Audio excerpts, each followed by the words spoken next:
Muy buenas, iniciamos este episodio ya 86 de Código 42 con un invitado muy especial. Y es que hubo un momento en mi vida profesional que me marcó profundamente y sucedió en un evento de 3 días de psicoinfluencia. Y esta persona se me acercó cuando terminé de dar una charla, ¿no? Me dice, oye David, me he dado cuenta de un detalle, a ver si es cierto o no. Dice, antes de entrar en la charla llevabas una camisa con un logotipo que era una escalera que iba hacia arriba.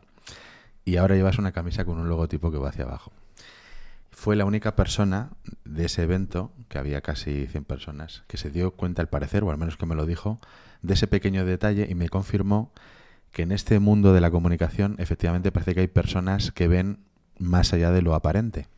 Y hoy he querido traer, después de ya bastantes años de conocernos, a una persona especial porque fue uno de los famosos 14 iniciados que viví junto a él, que vivimos una experiencia muy transformadora en Egipto y que, bueno, tuvimos un proceso de trabajar juntos, luego estuvimos varios años separados cuánticamente, nos volvemos a unir hoy y creo que este programa va a ser muy especial porque vamos a hablar de conexión, de cómo establecer una unión entre dos universos, quizás entre la comprensión y el entendimiento, a un nivel muy macro, muy estratégico, y dentro de un entorno laboral en el que las empresas, el mundo más corporativo, le puede dar oportunidad a otras personas que a lo mejor son emprendedores o artistas, que tienen otra forma de pensar y a las que les cuesta mucho infiltrarse en esa membrana del mundo corporativo.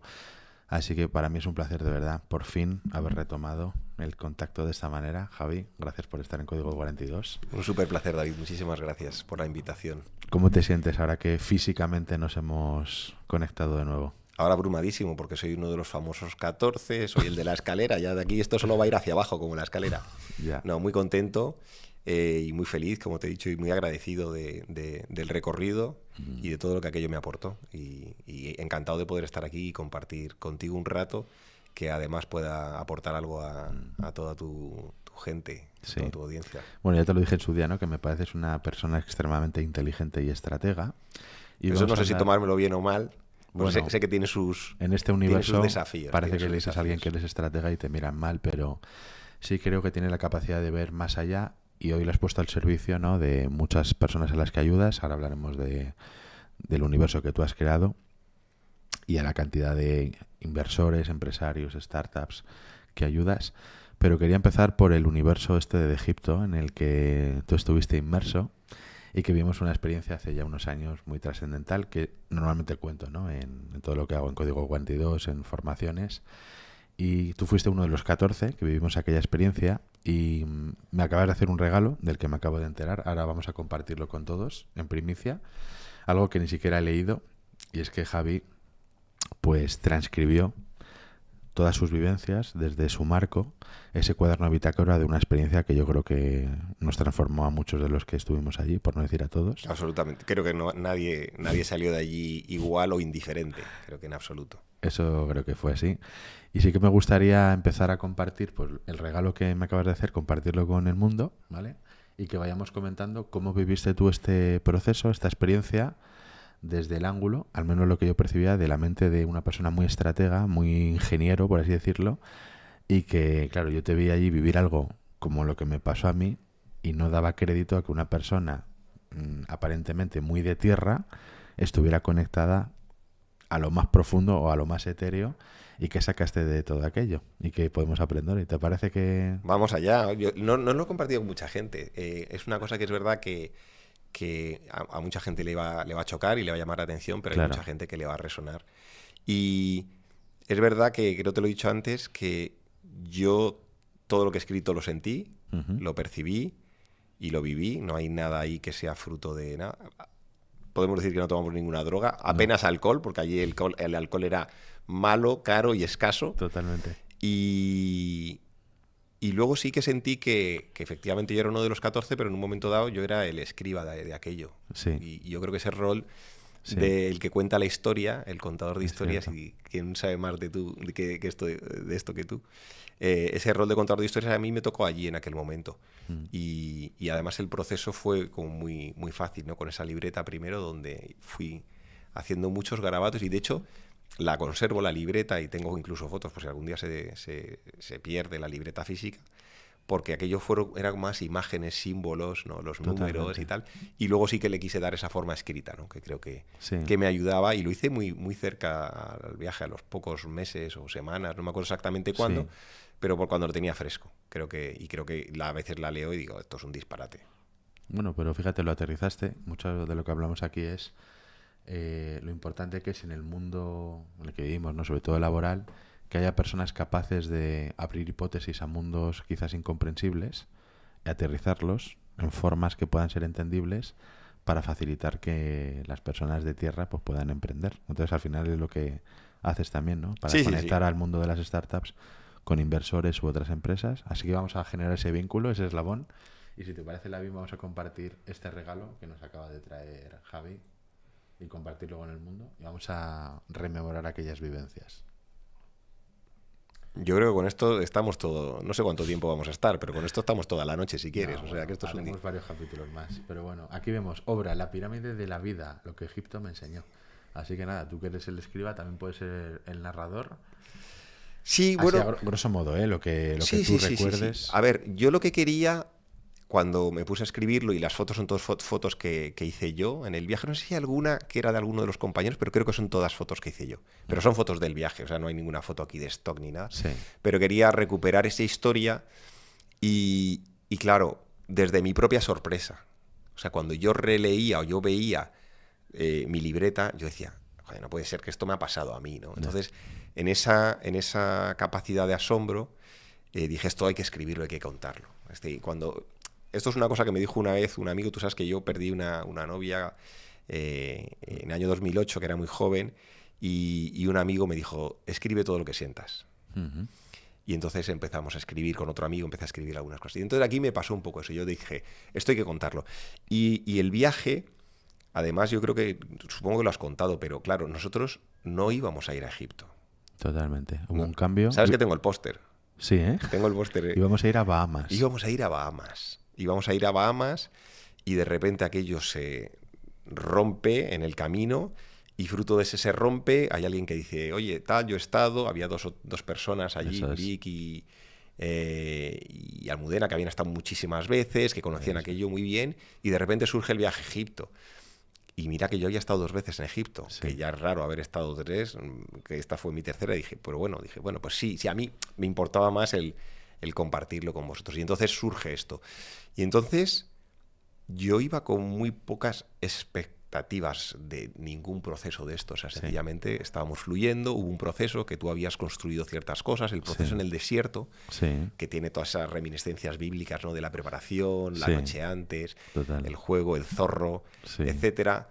De eso llegamos a empezar fue como un proceso casi de preparación, ¿no? Esos procesos de preparación, purificación, ¿no? De un inicio, de un viaje que a continuación vamos al Serapion, ¿no? Donde de repente, además, tú habías construido un viaje que no era un viaje normal. Claro. Era un viaje donde a lo sobrino, o sea, que vamos a por todas, ¿no? Sí. Vamos a hacer todo lo que permita la realidad. Eso es. Y entonces estuvimos, ¿se puede contar? Y bueno, sí, no van a venir ya los egipcios a llevarnos a la cárcel, porque nos metimos allí dentro del sarcófago aquel. Aquello fue brutal. Yo vi más allá del sarcófago. Yo en el sarcófago lo que vi es que, bueno, empezamos a meditar allí todos, y de repente el sarcófago yo lo vi como el carro de Indiana Jones. Sí, estamos hablando de un sarcófago en el que cabíamos los 14 perfectamente. Pero 14 y habríamos cabido 45. Sí. O sea, un sarcófago gigante. Gigante, y era de muchas toneladas, simplemente la tapa casi 100 toneladas, que supuestamente introdujeron allí en alguna época, ¿no? Los animales aquellos, teóricamente. Que era como para meter mulas o bueyes, pero una vez que entramos y empezamos a generar esa conexión, se generó una yo percibí a través de la materia, y tú empezaste a ver más allá de lo que era visible, empezaste a ver cosas que luego se manifestaron. Yo empezaba a ver lo que venía a continuación.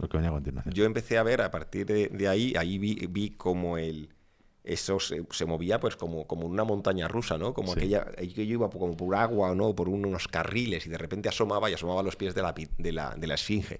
Y además, en aquel viaje, nosotros no sabíamos nada de lo que iba a pasar al día siguiente. Claro. No teníamos ninguna agenda, no teníamos ninguna guía. Y entonces, al día siguiente, Esfinge. Y llegamos a la Esfinge, empezamos a dar vueltas. Yo en aquel momento estaba hablando mucho con... ¿cómo se llama? Me va a matar. Nuestra compañera de la isla. Livia. Uh-huh. Entonces estaba hablando con Livia y estábamos dando la vuelta y tal, y de repente habíamos dado como un par de vueltas, entonces dije, no, hay que dar las vueltas en el otro sentido. No sé por qué, dije, hay que dar la vuelta en el otro sentido. Entonces dimos como 3 vueltas en el otro sentido, pero no sé por qué, y nos paramos otra vez a meditar allí delante de la Esfinge, que estábamos solos, y no sabíamos a lo que íbamos a ir, y de repente... Cuando estoy allí a los pies de la Esfinge, cierro los ojos. Porque al principio la Esfinge me estaba mirando con mala cara. Esto está escrito. La Esfinge no me miraba muy satisfecha. Era como una foto ahí hay un gato enfadado. Si quieres compartir la foto que hizo, que fue como... Bueno, la foto de la Esfinge cuando con la pirámide de Keops al fondo, creo que es la Keops. Debe estar 1 o 2 páginas más adelante. Sí, no, esa es la del desierto. Esta foto es brutal, esta foto. Y entonces la Esfinge nos miraba así como a la leche y digo, no, aquí le estamos haciendo algo mal. Entonces le di las 3 vueltas en el sentido contrario y entonces cuando llego me mira, me sonríe, digo, esto es un chiste.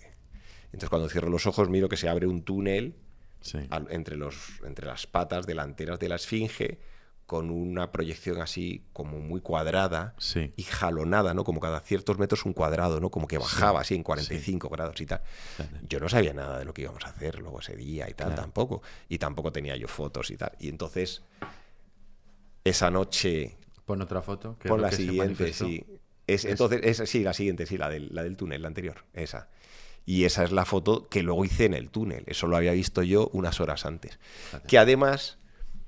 Lo habrás contado, el problema aquel de si era el día 18 o no era el 18, tú querías que fuera el 18, ¿no? Claro, ya puedes dejar de compartirla bien. Yo había organizado el viaje para que, no sé si era el día 18 o el 19. Entonces yo le dije, pues el día 18 vamos a entrar a estar solos en la Gran Pirámide. Y te dijeron, no puede ser, tiene que ser el 19. Claro, y tú querías que fuera el 18. Claro, fue por el tema de horas. Porque para mí el día era...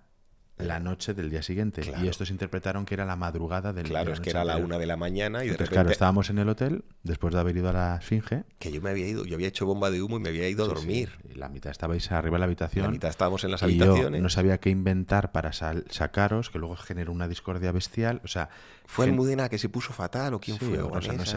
Alguien se puso fatal, fatal. Hubo varias personas que generó como mucha discordia, mucha tensión. Wow. Que eso facilitó que luego se viviera lo que se vivió. O sea, fue como que todas las piezas se fueron dando sin que nosotros fuéramos conscientes para que la vivencia fuera tan brutal. Y eso es lo que tú ibas percibiendo como anticipando todo lo que ibas viendo después y se manifestaba después. Total. Y recuerdo que en la Gran Pirámide, que también le pasó a mi sobrino, o sea, mi sobrino Adrián y tú eres como los más... Y un poco Rubén, ¿no? Sí, Rubén también. Mira que Rubén los más también cuadriculados. Tú vienes... Ahora contaremos, ¿no? De trabajar, imagínate, con Telefónica, ¿no? Grandes empresas. Y además hijo de ingeniero de caminos. O sea, cuadriculado, pero vamos. De tierra, de toda la vida. Y claro, yo te veía a ti, a mi sobrino, a Rubén, alucinando con lo que estaba pasando. Y decía, coño, yo que a lo mejor soy un poco más fumado, más esotérico, yo lo estoy viendo, lo estoy sintiendo, pero estas personas están sintiendo todavía más. Sí, porque además, yo ahí, igual que luego tuve esa... necesidad o ese impulso de hacer el rol de escriba, cuando entramos en la pirámide y bajamos y yo veo el túnel, digo, esto es un chiste ya. Claro. Esto ya no puede ser. Y ya bajamos y entonces bajamos a la cámara del caos. A la cámara del caos, de las tinieblas de ahí abajo. Y entonces ahí empecé a entender la estructura de la pirámide, ¿no? El 3, el 5, el 7, el inframundo, la vida real, la espiritualidad o la vida tal. O sea, yo estaba viendo eso y además... era como un guía, era un guía. Yo le decía a la gente, mira, ponte aquí, haz esto, medita aquí. Exacto, es verdad. Y yo qué hacía diciéndole a la gente... Este es el punto más energético, tal. Aquí parece que te pegas al suelo, yo recuerdo pero, eso. Y si tú me conoces, yo no soy de decirle a la gente lo que tiene que hacer. Yo digo, cada uno que haga lo que quiera, ¿no? Y entonces, esa fue muy fuerte. Fue muy fuerte porque todos, creo que construimos cada uno tuvimos nuestra experiencia, cada uno creo que tenía que pasar por ciertas cosas. Y quedarse más en ciertas etapas y cada uno tenía que enfrentarse a ciertas historias allí, pero luego había muchas cosas en común y al día siguiente fue brutal. Ya. A la mañana siguiente cuando empezamos a compartir, Ya. ya porque claro, cuando estás allí en el momento estábamos muy cansados, ¿cuántas horas estuvimos? 6 o 7 horas. 6 o 7 horas, o sea, toda la noche allí. Y luego a la mañana siguiente cuando empezábamos a ver los detalles y compartíamos los detalles unos con otros, pues cuando estábamos en la cámara de arriba y todo, y Rubén, ¿no? Que decía, no, yo miraba hacia arriba y se movía todo hacia abajo. Y veía que se abría, y veía que se abría el techo de la pirámide, y veía el cielo y veía como unos rayos, y yo le decía, verdes, y decía, sí. Es verdad. Y todos habíamos visto los rayos verdes, entonces como decía, qué fuerte. Sí. Qué fuerte, es absolutamente impresionante. Fue increíble, fue un viaje iniciático. Absolutamente. Total. Y algo, claro, ahora yo lo conecto con lo que tú has hecho años después, que has vuelto a retomar un proyecto que ahora hablamos de él, es como al final estás haciendo lo mismo para lo que a lo mejor se generó ese elemento que es la pirámide, que es conectar dos universos, que es el mundo de, como decimos aquí, ¿no? El mundo de la comprensión, que es lo invisible, lo no formal, y el mundo formal, que es lo empírico, lo terrenal, quizás lo científico, lo tecnológico.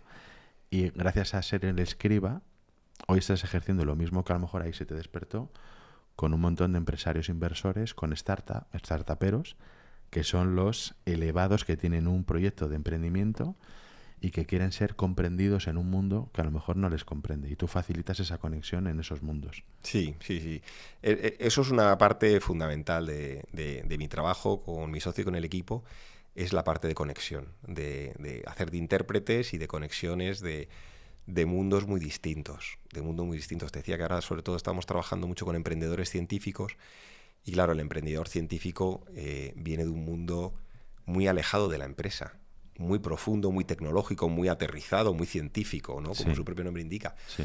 Pero claro, luego hablales del marketing y dile, ¿y cuánto vas a vender? Hombre, pues no lo sé, pues tendrás que decirme un número. Bueno, pues 10. Bueno, pues con 10 no vamos a ninguna parte. Si no empiezas a vender 100, ¿pero cómo voy a decir que voy a vender 100?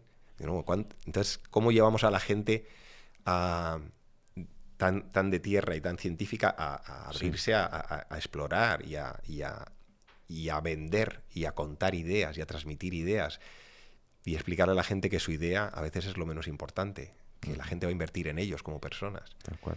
Y eso es un trabajo muy importante, Cuando has llegado al estudio, que te he visto que venías con la chaqueta y camisa azul, y digo, ay, se me ha olvidado decirle que viniera de negro, ¿no? Me dice, no te preocupes, has abierto aquí a lo Superman. A lo Superman, pero no ha salido el logotipo Superman, ha salido otro logotipo. No se ve mucho, porque está bordado y apenas se verá, así sí me choca. Y el discurso con el que tú me has vendido esa idea habla exactamente de eso, ¿no? Que te has ido a un nivel mucho más macro, más de propósito y de causa. Sí. Y ya, bueno, me voy a comprar las camisetas.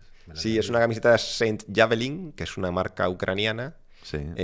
Que la imagen es un... Este es el escudo de Ucrania, ¿no? El escudo de Ucrania y tal. Pero ellos tienen su imagen, es como un santo, una santa, no lo tengo muy claro, es un santo, una santa, pero que tiene a los hombros un javelin, que son los misiles estos antitanque, ¿no? Con los que empezaron a poder defenderse los ucranianos. Y es una marca que con lo que recauda compran botiquines, pero no solo botiquines, también armas, porque a veces con este tema de la guerra parece que es como con lo de cuando la gente se muere, que no se muere, que fallece. Ya. Y esto es igual, o sea, la guerra es una mierda, pero si no te defiendes, ahí tienes al lado un oso imperialista, pues te come, ¿no? Entonces hay que comprar armas y hay que usarlas. Y claro, yo veo a veces cómo es la vida, ¿no? Lo que veo de lejos y lo que me cuentan y la gente que conozco, cómo es la gente que está en Ucrania, que están dando su vida por la libertad y la democracia y por el modelo de vida occidental que nosotros tenemos y disfrutamos. Y claro, lo comparo con la vida nuestra y nuestros jóvenes y tal. Es que, vamos, es un chiste, ¿no? Es un chiste. Esta gente está luchando por su supervivencia. Entonces, una de esas causas que es una causa un poco olvidada, y yo creo que hay muchas causas muy importantes, pero esta es una causa que a mí me interesa apoyar y de la cual me gusta hablar, que es la causa de la guerra en Ucrania y de la importancia de que Rusia no pueda ganar esta guerra y de que seamos conscientes de que la defensa es necesaria. Hemos vivido demasiado tiempo relajados pensando que ya no iba a haber guerras en el siglo XXI. Y hoy estoy aquí en Madrid porque he venido a la Feria de Defensa con un emprendedor al cual hemos cofundado una startup para un sistema de navegación de drones para poder funcionar donde no funciona el GPS. Y con eso estamos, con esa startup, a la cual le hemos ayudado a levantar los primeros 50.000 euros, y ahora pues estamos en la parte comercial, en la parte de desarrollo de producto, prototipo, etcétera, etcétera. Muy bien. Y por poner casos prácticos, cuando te viene un emprendedor que tiene una idea, una startup, ¿cómo eres capaz tú de descifrar o traducir lo que realmente quiere proyectar que no sabe explicar a lo mejor en un elevator pitch? Bueno, eso, voy a decir una cosa eso es de lo que menos trabajo me cuesta. Sí. Eso me cuesta muy poco. Yo, esa capacidad de traducir y sintetizar, a veces tengo que pelearme con ellos, Sí. pero yo tengo claro cuando llegamos al punto donde... Pero bueno, al final la conclusión es, lo podría entender tu abuela, si lo puede entender tu abuela, entonces lo estás explicando bien, aunque sea un proyecto científico. Luego explicamos, luego si alguien te pregunta ya entras en la tecnología, el sistema, etcétera, etcétera, etcétera, pero tienes que ser capaz de aterrizar eso. Esa parte... es más trabajarlo con ellos, es dar cera, pulir cera, y entonces pues una y otra vez se graban el vídeo, te lo vuelven a enviar, esto no se entiende, repásamelo. Hay gente que comunica bien, hay gente que aprende bien o aprende más rápido, y hay gente que le cuesta más trabajo, y claro, muchas veces les sorprende, porque la gente cuando tiene una idea emprendedora dice, bueno, yo ya tengo la idea emprendedora, ahora ya me vendrá el dinero así, ¿no? Sí. Me llaman a veces para decirme, oye, hazme el Excel, ayúdame a hacerme el Excel, que ya me va a venir el dinero. Claro. Y digo, bueno, vamos a empezar a hablar. Sí. ¿Cuáles fueron, Javi, tus primeros clientes? Pues mira, ¿Cómo empezaste? Mis primeros clientes, claro, bueno, mis primeros clientes de mi carrera profesional fueron grandes multinacionales. O sea, yo empecé trabajando, mi primer cliente era Telefónica, yo trabajaba en una gran consultora, en Boston Consulting Group, que es una súper consultora, y yo trabajé pues para Telefónica, para Repsol, para Disney, para Canal Plus, para, en fin, esta gentecilla. Sí. Y claro, ahora trabajo con emprendedores que a veces vienen ellos solos. Y que son autónomos, o que tienen una SL constituida con 3.000 euros, ¿no? Eso es. He hecho el viaje al revés. Y a mí, yo recuerdo un inicio de estos que fui a Guaira, ¿no? A intentar levantar hace años, ¿no? Con una idea que era USETList. Y era cómo facilitar que las bandas de música, Sí. a través de una aplicación por geolocalización, interpretaran las canciones que quería la gente que tocaran en el festival. Ojo, qué fuerte. En directo, ¿sabes? Qué bueno. Es como por un sistema de votación en la nube, voto las canciones que quiero que interpretes, y tú como banda te tienes que saber, imagínate un repertorio de 50 canciones, pero las 15 canciones de hoy las elijo yo. Y ellos en una pantalla con un partner van viendo, ahora toca. Entonces cada concierto era único, elegido in situ por las personas. Y el pavo de Guaira dijo, esta idea es fantástica tal y cual, pero ahora ya no invertimos en proyectos que son de niños. O sea, necesitamos un bagaje. Y salí ahí como muy Bueno, pero desilusionado. es que el tema de los inversores, primero tienes que entender que el 80% de los inversores no te van a invertir, y eso no quiere decir nada. Esto es como lo de Rowling, la autora de Harry Potter, Sí, sí. que fue la última, que la historia, yo no sé si es verdad o mito porque estas historias, pero ya le habían rechazado en 12 o 13 editoriales. Entonces, pues ya tiró el manuscrito y no sé qué, y entonces su marido cogió y dijo, no, lo lanzamos o tal y tal, no sé qué, y entonces, bueno, o no era su marido, porque no, bueno, como que ella había tirado la toalla y fue alguien el que dijo, venga. Sí. Entonces, tienes que asumir que no todos los inversores te van a invertir, y no te puedes fiar de un inversor. O sea, yo me equivoco todas las mañanas y todas las tardes y algunas noches también. Entonces, tú tienes que hablar con muchos inversores y ahí encuentras tu verdad. Hay un proyecto de Murcia que consiguió inversión después de 400 entrevistas con 200 y pico inversores distintos. Eso es como lo de los intentos de la bombilla. Igual. Joder. Entonces, pues chicos, esto es lo que hay. Entonces, pero sí que es verdad que hay veces un poco una cierta inocencia de pensar, no, tengo una idea y alguien me va a poner el dinero, ¿no? Claro. Igual un poco más película americana de inventor loco. Total. Pero eso no quiere decir que no se pueda conseguir la inversión. Y además la gente que consigue inversión lo que va consiguiendo, si no es con el primer proyecto, es con el segundo, es con el tercero. Hay un número que ponía Fernando Trías de Bes aquí en IFEMA, en una charla que dio y tal, cuando después de escribir lo de la buena suerte, y era un número en gigante, era 3,5. Y 3,5 es el promedio de veces que las personas más ricas del mundo se han arruinado antes de hacer su fortuna definitiva. Como hay un cabrón que se llama Bill Gates que lo hizo a la primera, quiere decir que hay otro que lo hizo a la séptima. Claro. Eso es una putada. O sea, tener éxito, joder, pero si es que lo sabemos, pero tener éxito nunca es fruto del azar ni de la casualidad, es fruto de la decisión y la determinación.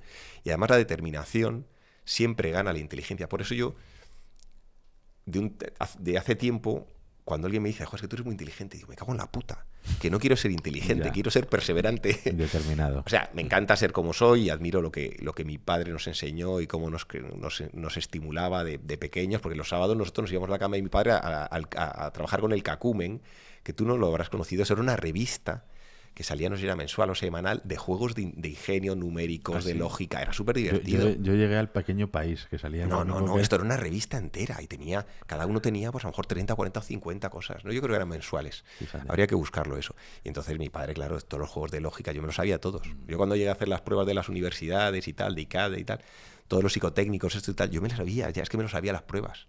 Ahí sí que no era más listo, es que ya me las había entrenado. Fíjate. Algo que me ha sorprendido, porque tú has venido hoy aquí en taxi, ¿no? Y me decías que ahora ahí como que parece que se han puesto a la misma altura pues Uber, Cabify y los taxistas. Sí, sí. Y luego lo he conectado con algo que me has dicho de los inversores, que me ha hecho un clic muy bestia, y es que cualquier persona, más o menos, cualquier profesional, está capacitado para ser un gran inversor a futuro en una startup.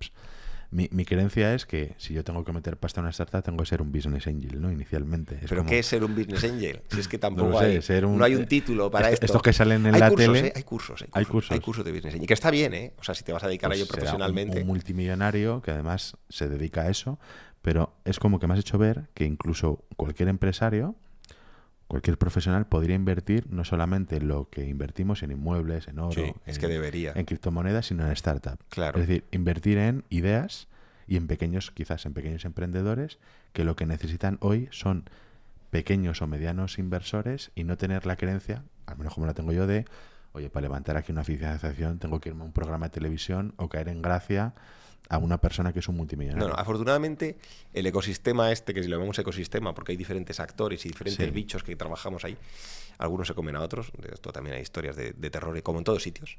El ecosistema ha evolucionado y ha madurado bastante. Nosotros, por ejemplo, en nuestro club de inversión, que tenemos sede en Murcia y Alicante, nuestros inversores tienen oportunidad de invertir desde 5.000 euros por startup. Eso quiere decir que si haces pues 3 al año, pues te has gastado 15.000 euros. Sí. Hay mucha gente que puede dedicar 15.000 euros a inversión. Sí. Es una inversión que tiene su tema de que es ilíquida, o sea, que vas a tardar bastantes años en recuperar, que hay una parte importante que vas a perder de las startups, más de la mitad van a morir. Por lo cual lo que sí es muy, muy importante es la diversificación, y en esto hacemos mucho hincapié. O sea, tienes que hacer por lo menos 10. Sí, es lo que dicen, ¿no? Que con que valga una, funcione claro, una de cada normalmente 10... de 10... va a haber 6 que se te van a morir, Sí. 2 que llamamos zombies, que se quedan ahí vivas, pero que no te dan ninguna alegría como inversor, y hay 2 que multiplicas por tanto, que te compensa toda la fiesta. Claro. Y con todo eso te sale una TIR, una tasa de retorno del 20-25%, que es mucho mayor que lo que te va a dar el inmobiliario, o la bolsa, o lo que sea. Pero además lo más interesante de la inversión en startups es que estás apoyando el emprendimiento, estás creando riqueza y empleo y cosas de calidad interesantes en tu región, en tu país, y es que además es súper divertido. Porque claro, ver a estas startups y estos emprendedores cómo crecen y poder echarles una mano, porque a veces no solo el dinero, es, oye, pues yo hoy me he venido a la feria, aquí en esta estoy especialmente involucrado, ¿no? Pero poder echarles una mano, conectarles con alguien, tal, no sé qué, es divertidísimo, ¿no? Y lo voy a hilvanar con lo que decías antes del perfeccionismo, ¿no? Sí. Una cosa que aprendes cuando eres inversor, yo tengo muy buenos amigos que han invertido en el club y después de un par de años o un año y pico se han ido del club porque no soportaban ver cómo los emprendedores tomaban decisiones que a ellos no les gustaban. Digo, ¿para ti qué más te da? Digo, muchas veces gente que son directivos, que han sido empresarios de éxito y quieren microgestionar las inversiones. Claro. Digo, no, esto es otro deporte. Tú vas a meterle 5.000 o 10.000 euros a este que te van a dar menos del 1% del capital. Sí. Y tú te estás ahí para cuando te pregunte, responderle. Y si te puedes echar, y si quieres echar una mano y puedes ayudarle, fenomenal. Pero no te vuelvas loco, no quieras tú. Entonces hay gente que no es capaz de soltar. Ya. Entonces con las startups tienes que soltar. Tienes que elegir con un poco de criterio, pero sin ser demasiado perfeccionista. Tienen que cumplir unos estándares. Y a partir de ahí es un misterio muy divertido. Porque a veces tus favoritas pues no terminan de salir. Y a veces la que menos te esperas, pues de repente pim, pim, pim, pim. Fíjate. Y tú que estás como en el dron divisando desde arriba los movimientos tectónicos de las ideas en startups, ¿cuáles, por ejemplo, ahora parece que son tendencias, son como las nuevas oleadas? ¿Qué es lo que va en decadencia? ¿Qué es lo que va increciendo? A ver, yo creo que en general toda la época de digitalizar un sector, vamos a digitalizar el tal, eso yo creo que eso está bastante maduro. Sigue habiendo cosas, ¿eh? Nosotros hemos entrado hace poco en una que se llama Motoreto, que es la digitalización de la gestión del stock de vehículo usado de los concesionarios multimarca. Una cosa muy, muy de nicho. Si tú entras en Motoreto, tú te va a aparecer como usuario, motoreto.com, te va a aparecer como que es un CarWow o un coches.net.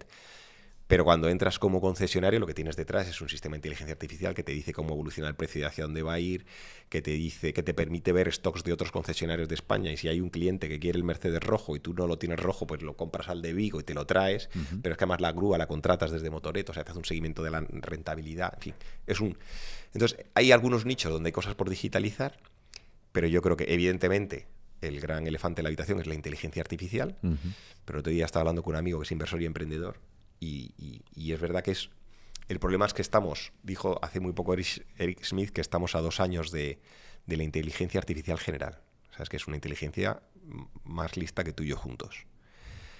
Y eso es mucho decir. Y luego, y el tío decía, y en 2030 la inteligencia artificial superior, que es la que además se automejora. Digo, entonces el problema es que eso va a eliminar muchas oportunidades de negocio, porque tú vas a tener un copilot, como el que tenemos, al que le vas a decir, oye, hazme una aplicación que haga esto, hazme una película.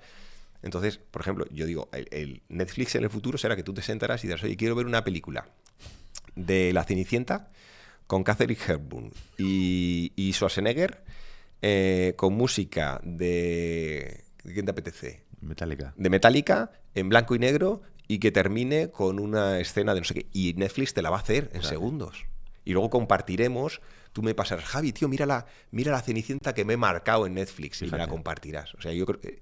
Entonces, la IA es una gran oportunidad, pero tiene ciertos peligros. Y luego yo creo que como el software está muy... por la IA y porque hay muchas cosas ya muy digitalizadas, está muy saturado, yo creo que hay una vuelta a ciertas cosas, al emprendimiento de hardware, de productos que tienen que ver pues con la biotecnología, ¿no? con alimentos, proteínas. Nosotros tenemos una que hacemos proteína para alimentación animal en nuestro portfolio.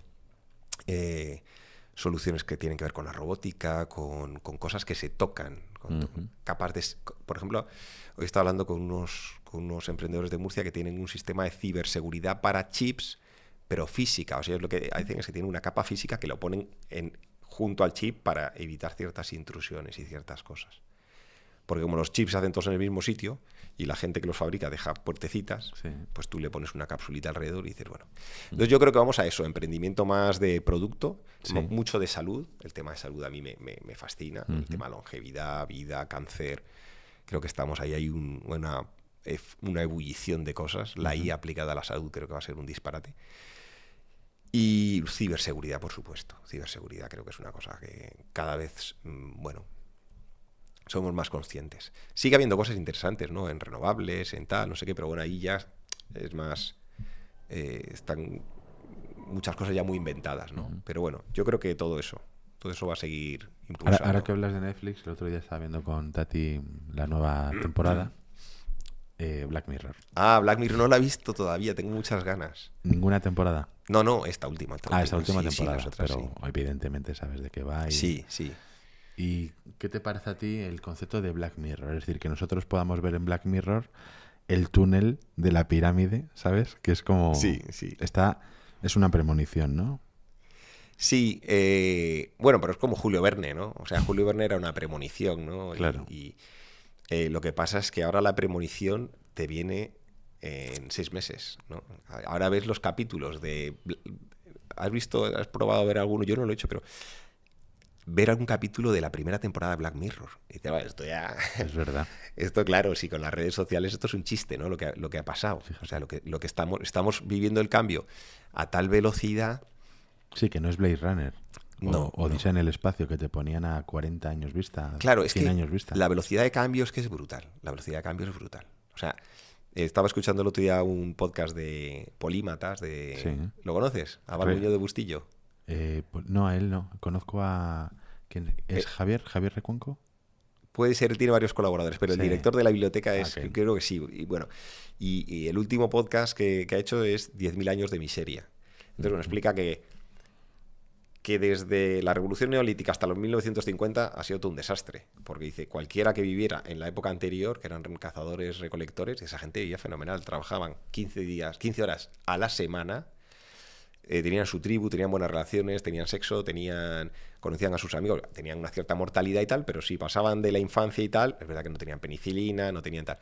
Pero claro, de ahí pasamos a la especialización tal, vivir con animales, las enfermedades infecciosas, trabajo repetitivo, la misma postura. A esa gente le han encontrado a uno de estos que había comido 120 especies vegetales distintas.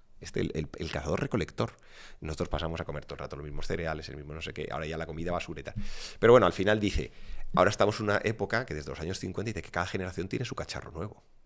Primero el teléfono, luego la radio, luego la televisión, luego internet, luego el móvil, luego las redes sociales, o sea, ahora la inteligencia artificial. O sea, tenemos una velocidad de cambio que Black Mirror es que se tiene que quedar corto cada 10 minutos. Fíjate.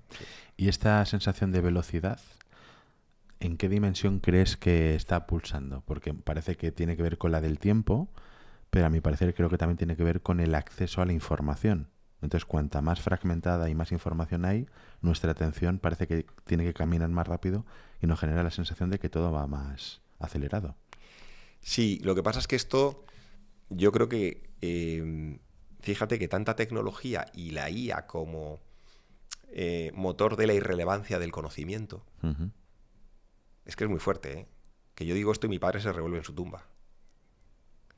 La IA como motor de la irrelevancia del conocimiento, porque cuando tienes un reloj o un móvil que le preguntas cualquier cosa y te responde cualquier cosa con más certeza y precisión que cualquier persona, y eso va a llegar, porque ahora tiene muchos errores, pero eso va a llegar, creo que también genera una dicotomía en la gente también, aumenta la brecha, pero la brecha no ya por el dinero y no ya por el conocimiento, sino la brecha de la consciencia.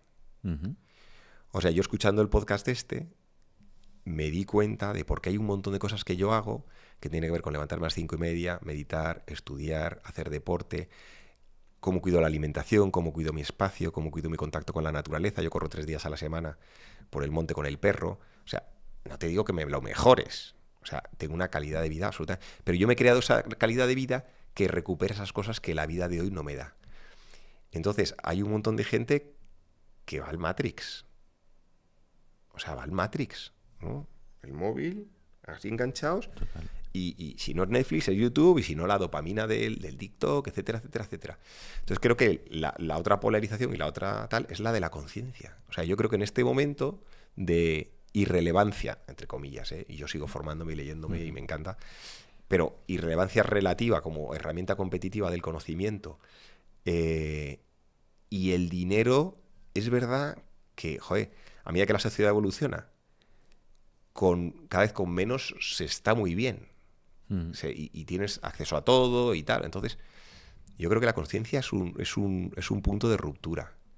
Es un punto de ruptura. Y por eso creo que hay mucha gente que trabaja en el mundo de la espiritualidad y de la conciencia y tal, que hablan de esta época de Acuario y tal, donde creo que todos tenemos que trabajarnos. Exacto. La parte de la conciencia. Sí. Bueno, lo hablábamos antes, ¿no? El tema de infiltrar en estas estructuras tan empíricas más conciencia con diferentes herramientas ancestrales, Sí. que facilitan mucha más apertura. Aparte de tu libro, y ahora que has hablado del dinero, ¿qué otros libros ahora estás leyendo, investigando? ¿Dónde estás profundizando? Pues hace poco he trabajado con el tema del eneagrama bastante, Sí. que me interesaba por la parte de conocimiento y tal y por la parte de venta. Pero es que ahora toco y voy leyendo con una voracidad, y voy leyendo de todo un poco. Hay un libro que me ha marcado mucho, que yo no sé si lo había leído, pero si lo había leído lo había olvidado, lo cual es prácticamente perfectamente posible, que es el del el mayor vendedor del mundo. Es un libro que a mí me resuena porque yo lo necesitaba que me resonara eso. Sí. Entonces, a mí me ha ayudado mucho, y yo es el único libro que releo todos los días. Yo todos los días releo uno de los 10 pergaminos. Todos los días releo un pergamino. Por la mañana, y luego me llevo el libro, y si estoy en casa y tal, lo releo. Si me acuerdo, lo releo a mediodía o por la noche. Pero cada día releo uno. Él dice que no lo hagas así, él dice que leas un mes uno, luego al mes otro. Pero yo voy 10. Cada 10 días releo los 10 pergaminos. Entonces es un libro que a mí, personalmente, me ayuda mucho. Me ayuda mucho porque me ayuda a entender el valor de la constancia. Yo he sido un inconstante, porque claro, Géminis, un poco sobradito de capacidad de ciertas cosas. Claro. Entonces, claro, yo he sido muy liebre y me han adelantado muchas tortugas, tío. Me han dado collejar las tortugas una detrás de otra. Y entonces me estoy construyendo el caparazón. Entonces, a mí ese libro me ayuda mucho. Me ayuda a mantener el foco, a aterrizarme, me ayuda a recordar la importancia de gestionar las emociones, de disfrutar cada día, de multiplicar mi valor por 100, de estar presente, A mí me cuesta mucho la venta, me cuesta mucho. Entonces, ¿Qué es lo que percibes que te cuesta de la venta? Pues porque la venta genera una tensión, y la tensión genera un conflicto, y a mí el conflicto no me gusta. Entonces, a mí me cuesta vender, pero yo vendo todos los días. Yo todos los días vendo. Todos los días hago un mínimo de 10 acciones de venta. Okay. Un mínimo de 10. Ya sea llamada, visita, comida, lo que sea. El otro día que comentaba en un monográfico la narrativa, la brecha vertical en torno a la venta. Como lo he ido yo percibiendo estos años, y es la separación del contenido de valor respecto a la venta. Sí. En un discurso, digamos, secuencial y horizontal, como que psicológicamente marcamos un punto de inflexión como si fuera una puerta blindada entre lo que es el contenido de valor y lo que viene después, que toca vender. Y he visto que los grandes vendedores, tendré que volver a releer ese libro, han desintegrado esa puerta.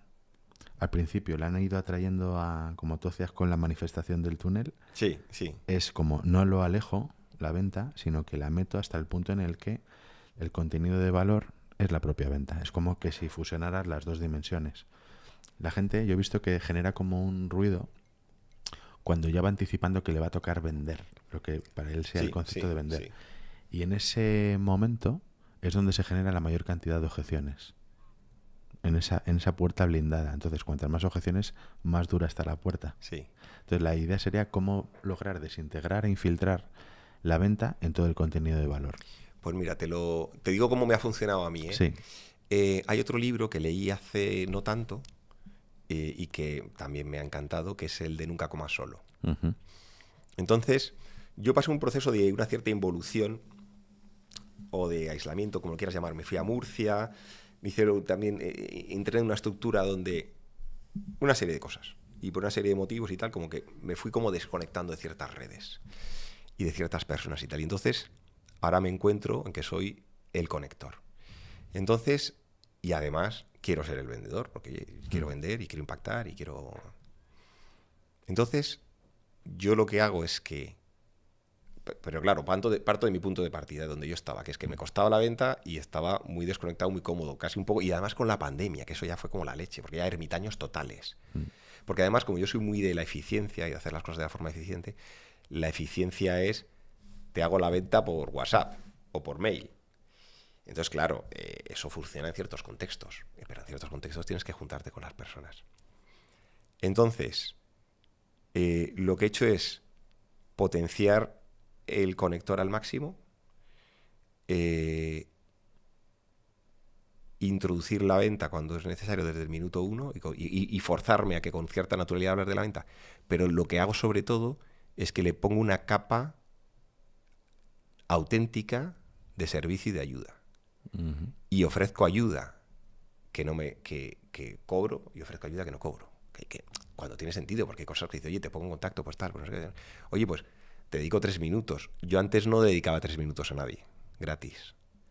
Entonces, como tengo claro el propósito y lo trabajo todos los días y tengo la visión, y esa visión es ayudar a todos los emprendedores a conectarse con inversores y con corporates, y ayudar a los inversores y a las corporates a acercarse a las startups y tal, entonces estoy permanentemente abierto, estoy permanentemente dando lo que tengo, y cuando surge la ocasión de la venta, vendo. Entonces, la venta no es un cubata que me tomo entre 5.000 litros de agua. Eso. Está en el río. Claro. Estoy en el río y pasa agua, y pasa vino, y pasa cubata. Entonces, qué metáfora más rara. Pero muy moderna con el cubata, pero oye, bueno, es arquetípica. Moderna, me parece que... Es un Heráclito moderno. Es un Heráclito moderno. Bueno, moderna para si le preguntas a un chaval de 20 años, nos diría que ha quedado viejuno. Total. ¿no? Ha quedado El boomer. Cuba Libre. Ahora ya boomer tampoco se dice. Sí. Pero bueno, yo creo que el proceso para mí ha sido ese. Es el proceso de darme cuenta que puedo estar ayudando y en conexión y prestar mucha más atención a los demás y lo que necesitan.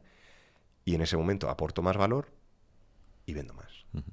Y la venta es más natural. Y en términos de comunicación, tú que trabajas con tantos emprendedores que quieren expandir sus ideas, su propósito, ¿cuáles crees que son las interferencias más comunes a la hora de hacerse entender? Es que yo creo que cada uno lleva lo suyo, ¿no? Pero hay una que es muy, muy, muy constante, una que se repite mucho, que es el hablar de ti mismo y de tu producto, ¿no? Y lo que decíamos antes de la regla del 57-43, que el buen vendedor escucha el 57% del tiempo y habla el 43%. Y claro, la gente se olvida de las preguntas poderosas. La gente viene con la taza y te vendo la taza. Pero es que la taza, si tú tienes hambre, te sirve para comer arroz. Y si tienes sed, te sirve para beber agua. Y si estás de fiesta, te sirve para beberte un cubata. Si no, seguimos con el cubata. Pero te tengo que preguntar si tienes sed o si tienes hambre. O si... ¿Te acuerdas cómo era el programa ese que era muy divertido, que había en Telemadrid, que les daban un objeto, unos humoristas, y cada uno tenía que hacer una cosa distinta, y que estaba Barragán y todos estos? Sí. Entonces, la taza, pues uno se la habría utilizado de sombrero, otro la habría utilizado para no sé, para meterla aquí y meter la barra de pan, otro la habría utilizado para echar las monedas. Entonces, yo creo que lo más importante es eso, es empatizar, es saber qué necesita el otro y qué contexto tiene. Y si sabes qué necesita el otro y qué contexto tiene, le puedes vender lo que tienes, o adaptárselo, o decir, oye, pues no te voy a vender nada, pero ¿cómo te puedo ayudar yo a ti? Y en el cómo te puedo ayudar yo a ti, a lo mejor surge otra cosa, ¿no? Claro. Entonces, creo que la venta se ve mucho como como un cuchillo, una punta de lanza que tengo que entrar y tengo que pinchar y tengo que penetrar y tengo que llegar. Y yo creo que no, que la venta es abrir. Abres los brazos y dices, ¿y tú qué necesitas? Pum, pum, pum, pum. Oye, pues yo esto lo puedo hacer y además lo hago muy bien y te lo cobro y no soy caro, o sí soy caro, o soy bueno, o no soy malo, o soy lo que sea. Sí. Yo creo que la venta como conexión y como apertura y más pasiva, o sea, una proactividad más pasiva y más reactiva, ¿no? Qué cosa más rara. Y si la venta estuviera como por carpetas, ¿no? O por tipos de quesos en una bandeja, desde tu experiencia, ¿cuántos tipos de quesos hay que estén alimentando las grandes necesidades o deseos humanos? ¿Cuáles son esos quesos? No sé si te he entendido. A ver, ¿te refieres a...? Porque al principio, cuando has empezado, pensaba si hablabas de venta entre personas o el de B2B. Digamos que o más son como masivo. las grandes necesidades humanas o deseos que al final son el porqué del porqué del porqué Ah, del, bueno, o pero el para eso qué. Es como están todas inventadas. el gran beneficio. Eso están todas inventadas. Pues al final tienes las necesidades básicas de comer, alimentarte, cobijarte, cuidarte, ¿no? La salud, etcétera. Luego están las que tienen que ver con el placer, el disfrute, el ocio. Luego tienen que ver las que tienen que ver con el estatus, la imagen y la marca. Claro. Y nuestro papel en la tribu, ¿no? En la jerarquía, que eso es muy importante. La parte de relacional, la parte de explorar y descubrir y aprendizaje, que eso incluye los viajes, los libros y todo. Y todo eso, la parte, cuando digo relacional, eso es inmenso, porque eso incluye las relaciones de pareja, la familia, los hijos, los amigos, etcétera. Entonces, no sé si me olvido alguna, ¿no? Quizás la autorrealización, ¿no? Si seguimos el patrón de Maslow, como lo más elevado, y es como ya he cubierto aparentemente todas mis necesidades humanas y solo me queda trascender. Sí, lo que pasa es que yo no sé si eso se compra. Ya. Es lo que hablamos antes de la conciencia. Yo no sé si se puede comprar. O sea, puedes comprar peldaños, pero la escalera te la tienes que hacer y la tienes que subir. Entonces, y luego el problema de la conciencia, como dice, ¿cómo se llama el mexicano este? Lo sigue esto seguro, Huracán. Dreyfus. Ajá. Diego Dreyfus. Como dice Dreyfus, la iluminación es una trampa del ego, ¿no? Cuando dices, es que pobrecillos no lo ven, ya está, ya has caído tú en la siguiente trampa, ¿no? Entonces, cada vez que aprendes algo más de ti y cada vez que creces un poco, el ego te está aspirando con el hacha, pero a la vuelta de la esquina. O sea, el ego no te permite una. Entonces, yo creo que La autorrealización, fíjate, es que claro, autorrealizarse. Si la vida es un viaje, ¿cuándo se termina uno de realizar? Esa es la gran pregunta. Me encantaba la frase esa, que no sé si era del Mundo Today o quien decía, uno decía, el 80% de los españoles hechos a sí mismos están mal hechos. Y entonces todo el artículo desarrollaba sobre no se gusta a sí mismo si no sabe lo que está haciendo. Entonces, es que lo de la autorrealización y lo del éxito... En el vendedor más grande del mundo es el éxito, dice, el éxito es la incapacidad del hombre de alcanzar sus metas. Pero como te vas a morir y siempre vas a tener cosas por hacer, pues yo vuelvo a una máxima zen que me gusta mucho que dice, la felicidad es tener algo que disfrutar, algo por lo que soñar y alguien a quien amar. Va a quedar muy bien esto en internet, lo sabes, ¿no? Pues no lo sé, pero bueno. Luego ya veremos si se viraliza. Luego, pero esto es una córtalo. Es como ¿desde cuándo eres comunicador? O ¿desde cuándo eres algo? Que es como, ¿cuál es el punto de inflexión en el que tú percibes que eres algo? Imagínate para el final, ¿no? Que es cuando te terminas de autorrealizar. Claro. A ver, yo creo que hay días que te realizas, ¿no? Ya.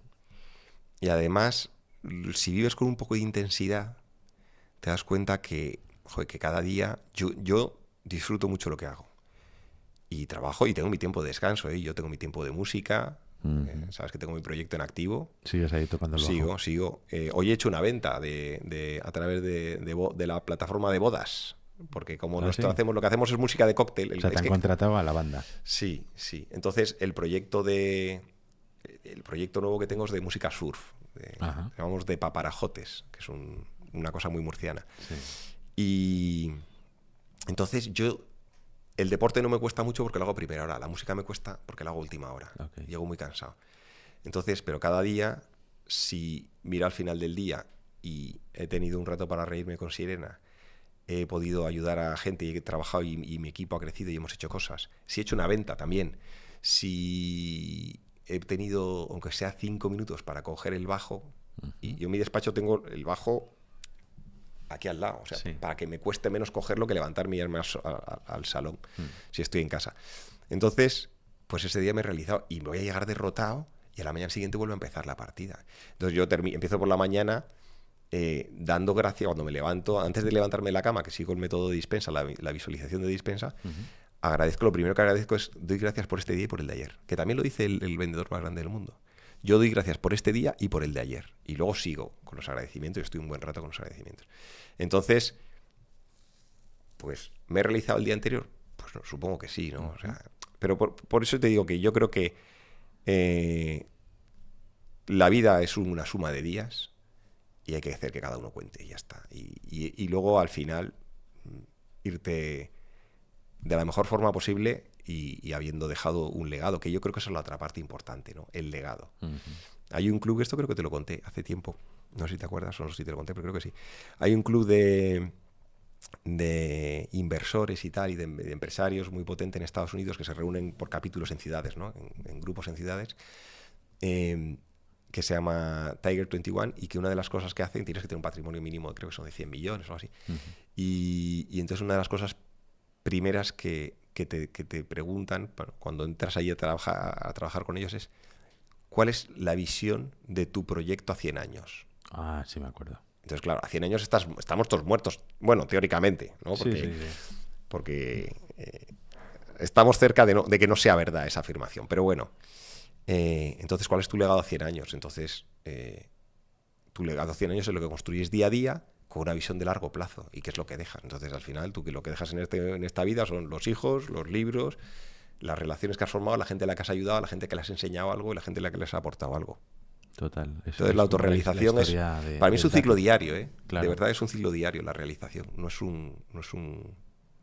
una meta. Es mimar el dátil que va a crecer cuando tú mueras. Sí. Y disfrutar el dátil también un poquito. Le pegas un pellizco y te lo llevas a la boca. Ahora que hablabas de tocar el bajo, tú también como artista, como músico, ¿qué analogías ves en torno a la comunicación, la venta, lo que tú haces en tu día a día en el trabajo respecto a tocar el bajo? Buah, un montón de cosas. Yo he aprendido más cosas en la música que a lo mejor que en un despacho, ¿no? Pero evidentemente lo primero es que la música es un proyecto.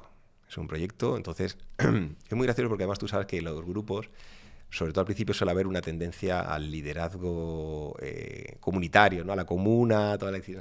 Pero mira, Los Paparajotes es mi proyecto, me estáis oyendo aquí, mis compañeros de grupo, si lo sabéis, si yo soy el que vende, yo soy el que le puse el nombre, yo soy el que he diseñado la imagen de marca, yo es que... ¿Y eso que eres bajista? Sí. Es la excepción que rompe la norma, ¿no? Debería ser el cantante, ¿no? O el frontman o el guitarrista. Sí, pero bueno, esto es una idea que empecé yo que... A no ser que estemos hablando de Motorhead. ¿No? No, Lenny es que era, claro. Pero bueno, al final... lo primero es que los proyectos funcionan cuando tienen un propósito y cuando hay un liderazgo. Claro. Cuando la gente se siente valorada por lo que hace, pero también con un nivel de exigencia y de compromiso. Cuando la gente tiene un mínimo reconocimiento por lo que hace, emocional y también económico, porque ya sabes que en la música, más en los grupos de versiones, tal, al final, nosotros vamos a una boda tal, cobramos 600, 800 euros, y los meses que hemos estado para tal, o sea, y somos 4, más las horas que hay que echar de transporte, el llegar, preparar, montar, desmontar. O sea, jamás en los días de la vida saldría eso económicamente. Pero lo hacemos por otras cosas, pero tiene que haber un reconocimiento económico. Y luego, pues es muy divertido, ¿no? Porque, claro, cuando tú estás en un directo, siempre hay alguien que te viene y te sabes la de no sé qué. Sí. Y entonces es muy divertido porque tú dices, mira, es que yo soy un grupo de surf rock. Yo no te puedo tocar una de estopa, que me puede gustar o no me puede gustar, pero es que primero no la tenemos ensayada, o sea, ¿no? Entonces tienes que... Pero cuando 10 veces te dicen, oye, ¿me puedes tocar la de tal? Pues a lo mejor dices, ostras, pues a lo mejor hay que meterla en el repertorio. Yo siempre digo que la de Coque Maya, la de No puedo vivir sin ti, es la canción oficial del grupo de versiones en España. Si no la llevas en el repertorio, te quitan el carné. Entonces, tú ves a 3 chavales, o a 2, con un cajón y una guitarra flamenquillos de estos, y la cantan. Ves cualquier grupo de pop rock de los 80 y te la meten. Cualquier grupo de no sé qué y le hacen una versión. O sea, No puedo vivir sin ti es como... Entonces yo creo que un grupo música, pues es eso, es un proyecto que tiene que tener un sentido, que tiene que tener un resultado, que tiene unos indicadores, unos objetivos. Yo me fui del otro grupo, entre otras cosas, pues porque el cantante, que ese sí que era el líder, uno cantante era el guitarrista en realidad, pues él quería hacer 4 o 6 bolos por mes. Entonces, bueno, pues aquello no era viable para mí. Entonces, bueno, chicos, pues... Y entonces había una tensión permanente. Entonces, si no hay una alineación del propósito, pues te vas a pelear mucho. Y luego es muy divertido cuando conectas con la gente en el escenario y ves cuando se hacen los grupitos de... Entonces, de repente se te ponen... A mí me pasa, ¿no? Que estoy ahí a la izquierda y tal, y de repente se ponen 4 chicas a cantar, entonces bajas y tal, y conectas con ellas. Entonces, esa capacidad de conectar es muy importante, de saber seguir a la gente y darle su protagonismo. Entender que el cliente es protagonista. Eso es muy importante, que en un grupo de música es como una cosa un poco rara, ¿no? Pero hasta los Ramones, ¿no? Que tenían su rollo, tenían su estética súper definida, y cuando había uno de los escasos cambios de miembro, decían, no, es que esta es nuestra estética, y miramos así, tocamos mirando al público porque es una señal de respeto al público. Y luego el público era el público que era y tal, y cualquier persona que no entendiera el punk y tal le dirían, no, estos son unos descerebrados que no hay nada y que no les importa una mierda el público y tal. No, había un propósito de comunicar y de conectar con el público con tu visión, con tu visión. Y eso también es muy importante porque hay visionarios y luego estamos todos los demás. Entonces tienes a Steve Jobs o a Amancio Ortega o al de Ikea. Yo me imagino el de Ikea en el año 80 en un pueblo de Suecia, que llega al banco y le dice, oye, que tengo una idea de un proyecto, que a ver si me dejas un préstamo, porque voy a vender los muebles por trozos. Y la gente se lo va a montar en su casa. Es que yo me quiero imaginar al del banco, cuando salió el otro por la puerta, sin que le diera una sola corona, con todos los compañeros descojonados de risa. Entonces, y esto pasa en la empresa. Yo siempre digo, si fuera por consultores y por abogados, Dios no habría hecho el mundo, porque menudo follón. Claro. Todo iba a salir mal. Entonces, los emprendedores, yo digo, mira, tu pregunta, habla con muchos inversores, habla con muchos asesores, y tal, luego tú haz lo que te dé la gana y tal. Si 20 asesores te decimos lo mismo, pues igual tenemos razón. Pero de repente hay visionarios, ¿no? Hay visionarios. Steve Jobs tenía esa capacidad de... ¿Tú te acuerdas de los primeros MP3? Aquellos que eran como un supositorio, que tenía el puerto USB y le metías una pila AA o 2 pilas AAA de esas pequeñitas y tal, que tiene una pantallita ridícula. Esto, por favor, la gente más joven, buscadlo. Los USB en la época del Viper también. Ostras, qué fuerte. De los buscas. Y estos eran eran así pequeñitos, se llevaban colgados al cuello y llevaban unos auriculares que eran, a la vez eran el colgante y el auricular. Bueno, y entonces eso era muy pequeño. Era muy pequeño. Pero claro, el interface era una mierda, el software era una mierda. Y entonces llega Steve Jobs y dice, no, hace una cosa mucho más grande que permite llevar 1000 canciones. Pero él entendía que había un límite. Que el límite era que se tenía que llevar en el bolsillo. Eso es. Entonces no podía ser tan grande que tal, pero sí sacrificó muchas cosas de tamaño. Y de hecho en el libro de su biografía, cuando él tiene el primer producto, el Mac 2, el primero de producción masiva, lo atrasó muchísimo porque... Perdón.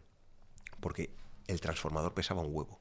Entonces él quería que el transformador pesara menos, porque él se imaginaba que el ordenador, claro, estamos hablando del 80 y tantos, no había mesas de despacho en las casas, él se imaginaba un ordenador que lo ibas a poner en la mesa de la cocina, que era la típica mesa americana del tal, no sé qué, de la cocina, zona compartida, lo ponías, lo usabas y lo guardabas. Claro, no había internet, no necesitabas conexión permanente y aquello se usaba para 4 cosas.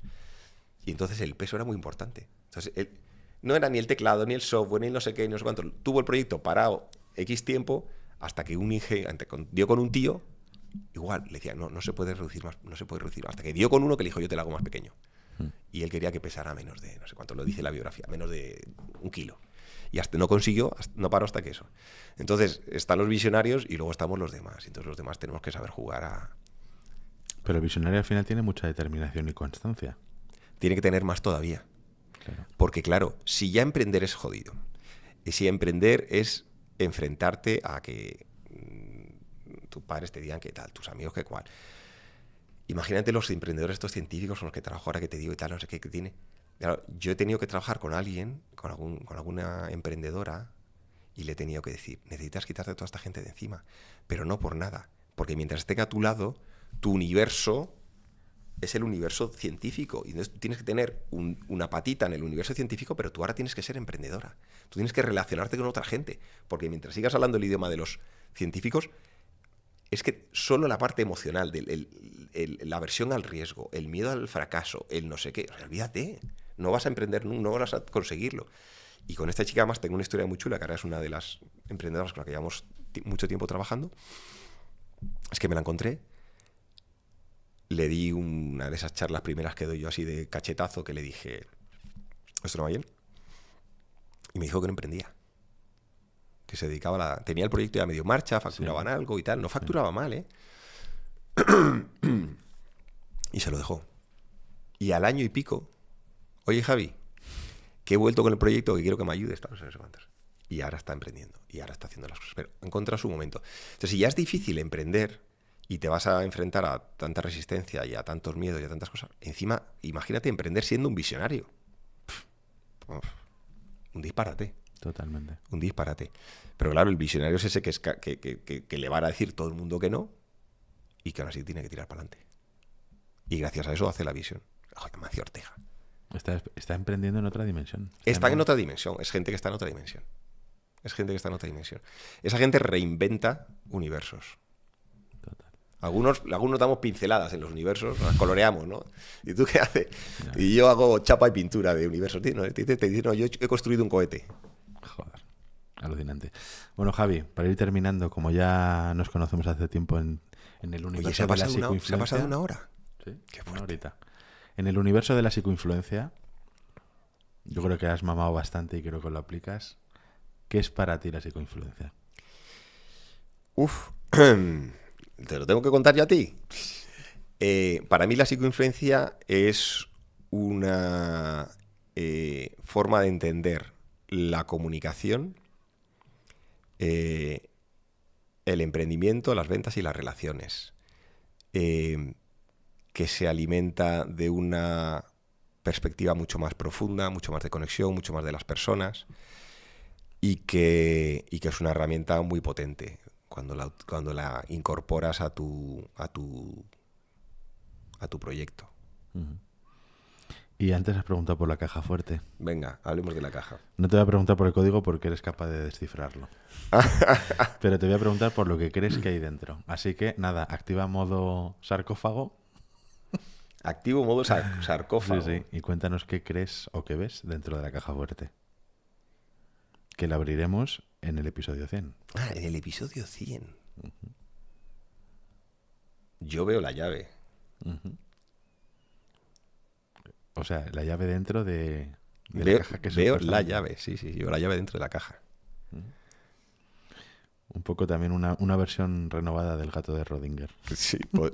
Y es que más es que ya te conozco y te gustan las llaves. Ya, lo ves.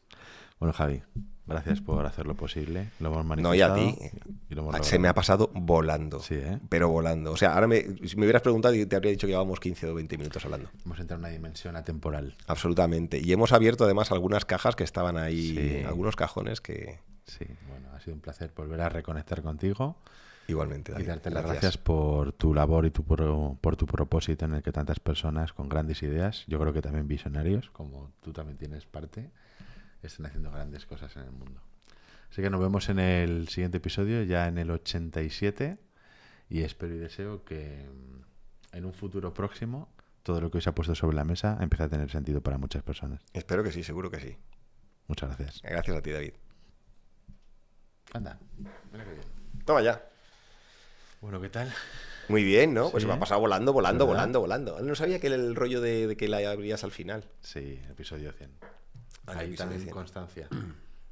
Ah, eso está muy bien, eso está muy bien. Sí, empezamos con un episodio diario, ¿eh? Hace un año era lunes, martes, miércoles, jueves, viernes.